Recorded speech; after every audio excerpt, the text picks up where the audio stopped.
Hello everyone, আসসালামু আলাইকুম। আশা করি আপনারা সবাই ভালো আছেন। আজকে আপনাদের দেখাবো রসগোল্লা বানানোর সহজ পদ্ধতি। শুরু করা যাক। এই যে 2 কাপ পরিমাণ চিনি নিয়েছি, আপনারা চাইলে বেশিও নিতে পারেন। তো যত কাপ চিনি নেবেন তার থেকে ডাবল পরিমাণ পানি নেবেন শিরা তৈরি করার জন্য। আমি পাশের চুলায় বানিয়ে নেব শিরাটা এদিকে তৈরি করতে দিলাম, আর এদিকে আমি গুঁড়া দুধ দিয়ে দেবো গরম পানির ভিতর। আপনারা চাইলে গরুর দুধও দিতে পারেন। এই যে ভালোভাবে নাড়তে থাকবো, নাড়তে থাকতে থাকতে মাঝখানে আমি আবার লেবুর রস দিয়ে দিব। আপনারা চাইলে ভিনেগারও দিতে পারেন।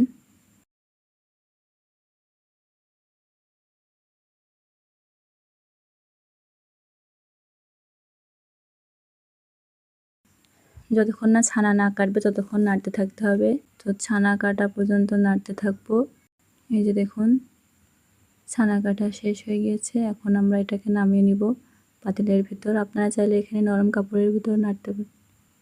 এবার আমি ঠান্ডা পানি দিয়ে এটাকে ধুয়ে নেব, যাতে লেবুর রসটা বা ভিনেগারের সেন্ট যেটা আসে সেটা যেন না থাকে। এবার আস্তে আস্তে পানিটা ঝরাতে হবে।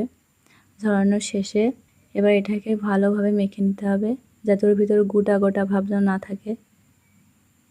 যাই হোক, এবার আস্তে আস্তে আমরা শিরার ভিতরে এটাকে দিয়ে দিব শেপগুলো। আপনাদের ইচ্ছা মতন আপনারা চাইলে বড় ছোট করতে পারেন। এই যে 10 মিনিট রাখার পরে আমাদের রসগোল্লা রেডি। এই যে দেখুন অনেকটা স্মুথ হয়েছে। এই যে আমাদের রসগোল্লা নামানো শেষ। তো ভালো থাকবেন সবাই, অন্য একটা ভিডিওতে দেখা হবে। আল্লাহ হাফেজ।